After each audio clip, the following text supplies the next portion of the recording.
আসসালামু আলাইকুম ভিউয়ার্স, কেমন আছেন সবাই? আশা করি ভালো আছেন। আজকে আপনাদের জন্য খুবই সহজ করে বেগুন আর ডিমের একটা রেসিপি নিয়ে এলাম। তো ভালো লাগলে আমার চ্যানেলটা সাবস্ক্রাইব করবেন, লাইক কমেন্ট শেয়ার করবেন, আর পরবর্তী রান্নার রেসিপির আপডেট পেতে অবশ্যই নোটিফিকেশন বাটনটি অন করে দিবেন। বেগুন ভাজা আমরা সবাই খাই। বেগুন আমাদের অনেকেরই অনেক পছন্দের একটা সবজি। ডিম তো আছেই, ঘরে কমন নাস্তা। তো আজকে আমি যে রেসিপিটা দেখাচ্ছি এটা আপনারা গরম গরম ভাতের সাথে, পরোটার সাথে, রুটির সাথে করে খেতে পারবেন। একদম সহজ রেসিপি, একের ভিতর দুই যেটাকে বলে। আমরা তো ডিম মামলেট করি, সেটা আমি আজকে বেগুন দিয়ে করে দেখিয়েছি। তো একঘেয়ে রান্নার মধ্যে একটু বৈচিত্র্য আমাদের সবারই ভালো লাগে। তো চলুন আমি আপনাদের বলছি আমার এই রান্নাটা করতে কি কি লাগবে। তো দেখতে পাচ্ছেন আমি যেটা রেডি করেছি, আসলে এটা অনেক মজা হয়।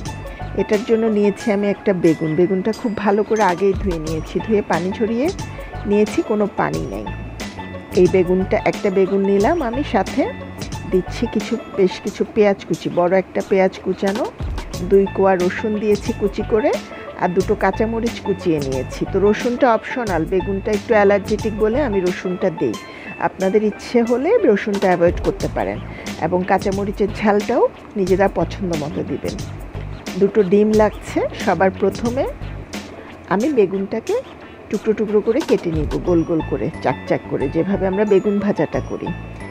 তো আমার মোটামুটি লাগবে 5 পিস বেগুন। আর বেগুন যেহেতু পোকা থাকে অনেক সময়, কেনার সময় দেখে কিনবেন। কেনার সময় দেখে কেনার পরেও যদি পোকা থাকে তাহলে তো আর কিছু করার নেই। তো আমি যেহেতু বাজারটা সাধারণত আমিই করি, দেখে কিনি যে এরকম গোল, পানি থাকবে না। বেগুনে পানি থাকলে কিন্তু ভাজাটা পানসে হয়ে যাবে। এই বেগুনগুলো আমি এখন মশলা দিয়ে মাখিয়ে নেব। দিচ্ছি প্রথমে পরিমাণ মতো লবণ, স্বাদ মতো লবণ দিয়েছি, 1/2 চামচের কম হলুদের গুঁড়া দিলাম, দিচ্ছি হাটহাজারি মরিচ 1/2 চামচ, এবং দিব জিরার গুঁড়া 1/2 চামচ। এই সবগুলো দিয়ে আমি বেগুনগুলোর চাকাগুলোকে খুব ভালো করে মাখিয়ে নেব। তো পানি থাকতে পারবে না, আমি আবারও বলছি, শুকনা শুকনা থাকতে হবে বেগুনটা। যতটুকুন মশলা লাগে প্রত্যেকটা বেগুনের গায়ে খুব ভালো করে মাখিয়ে নেব। এটা ঠিক আমরা বেগুন ভাজাটা যেভাবে করি তেলে, ওরকমই।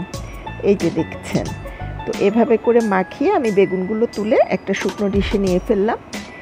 এই বাটির মধ্যে আমি পেঁয়াজ, কাঁচামরিচ আর রসুনটা দিলাম, স্বাদ মতো একটু লবণ দিলাম। খেয়াল করেন আমি কিন্তু আর কিচ্ছু দেইনি। আমি বেগুন যে বাটিটাতে মাখিয়েছিলাম সেই বাটিটার মধ্যে আমি পেঁয়াজ, রসুন আর কাঁচামরিচটা একটু মেখে নিলাম। দিয়ে দিচ্ছি 2টো ডিম। এখন এই 2টো ডিম এই পেঁয়াজ, রসুন আর কাঁচামরিচের সাথে ভালো করে ফেটিয়ে মিশিয়ে নেব। এখানে কাঁচামরিচ আর লাল মরিচের ঝালটা আপনারা আপনাদের পছন্দ মতো দিবেন। ঝাল বেশি খেতে চাইলে আরও কিছু কাঁচামরিচ অ্যাড করতে পারেন। তো এখন বেগুনগুলো ভাজবো। সবার আগে তেল গরম করে তেলের মধ্যে বেগুনগুলোকে আমি ফুলের মতো করে 5টা বা 6টা যে কটা আটে সেভাবে বসাবো। তো এটা আমরা একটা গোল ডিশ করব, সেজন্য আমাকে খেয়াল রাখতে হবে যে আমি যে কটা পারি আমি সে কটা দিয়ে এটা ফুলের মতো করে গোল করে একটা ডিশ বানাবো। তো আমার হয়ে গেছে। আমি বেগুনগুলো এভাবে আমি সেট করলাম বেগুনটাকে, দেখেছেন? তো এই বেগুনটাকে সর্বসাকুল্যে আমি দুবার 4বার করে উল্টে পাল্টে দিব, এবং বেগুনটা হয়ে যেতে হবে। মোটামুটি বেগুন ভাজাটা হয়ে যাবে, এবং প্রথমে চুলার আঁচ বাড়িয়ে দিল, এখন কিন্তু মিডিয়াম থেকে লো আঁচে থাকবে, কারণ বেগুনটা হতে হবে। তো এই যে দেখতে পাচ্ছেন, উল্টে পাল্টে দিতে হবে। বেগুনটা পুরোটা হয়ে আসবে যখন, তখন আমরা ডিমটা দিব। তো আমি দেখতে পাচ্ছি আমার বেগুন প্রায় হয়ে এসছে, মানে যেই ভাজাটা হয়ে গেলে আমরা ভাতের সাথে বেগুন ভাজাটা খেতে পারি, ওই পরিমাণ আমরা বেগুনটা হইয়ে নেব। হ্যাঁ, তো বেগুনটা হয়ে গেছে আমার খাওয়ার উপযোগী। এখন আমি বেগুনের মধ্যে চারপাশে করে গোল করে ডিমটা, যেটা আমি ফেটিয়ে রেখেছিলাম ডিমগুলো, ওগুলো ছড়িয়ে দিলাম। খেয়াল করেন একটু পেঁয়াজটা, মরিচটা আমি সব দিকে সমানভাবে লাগার জন্য ছড়িয়ে দিচ্ছি। তো ডিশটা আমি যেহেতু বলেছি গোল হবে, চুলা কিন্তু এখন মিডিয়াম থেকে লোতেই আছে, চুলা বাড়ানো যাবে না আঁচ, তাহলে পুড়ে যাবে। তো আমার ডিমটা হয়ে গেছে। ঠিক 2 মিনিট পরে আমি এটা উল্টে দিব। তো এভাবে উল্টাতে গেলে গোল জিনিসটা ভেঙে যাবে। আমি একটা প্লেটের সাহায্যে ডিমটাকে উল্টে নিচ্ছি। তো আবার ডিশটা বসিয়ে আমি দিলাম। বেগুনে একটু তেলটা বেশি লাগে, তারপরও আমি খুব একটা বেশি দিইনি, একদম মাখা মাখা গায়ে গায়ে। খুব সাবধানে আমি এখন এই পিঠটাও, মানে পেঁয়াজের যে পেঁয়াজগুলো যেখানে ছিল, পেঁয়াজ কাঁচামরিচের পিঠটা আমি 3-3.5 মিনিট কম আঁচেই একটু রেখে দিব চুলায়, পেঁয়াজটা হয়ে আসবে মতো। এবং 3 থেকে 3.5 মিনিট পরে আমি এটা আবার সেম প্রসেসে প্লেটটা দিয়ে সাবধানে ঢেলে নিব। এর ফাঁকে বলে নেই, আমার রান্নায় ব্যবহার করা সব মশলা আমার নিজের করা। ফেসবুকে আমার মশলার একটা পেজ আছে, সেখানে সব ধরনের মশলা পাবেন। পেজের নাম আখ্যান টেল অফ বাংলাদেশ। এবং আমার ফেসবুকে রান্নার একটা চ্যানেল আছে হেসেলের আখ্যান নামে, ইউটিউব চ্যানেলও হেসেলের আখ্যান নামে। ভালো লাগলে লাইক কমেন্ট শেয়ার করবেন। নতুন রাঁধুনিরা বলছেন যে তারা উপকৃত হচ্ছেন।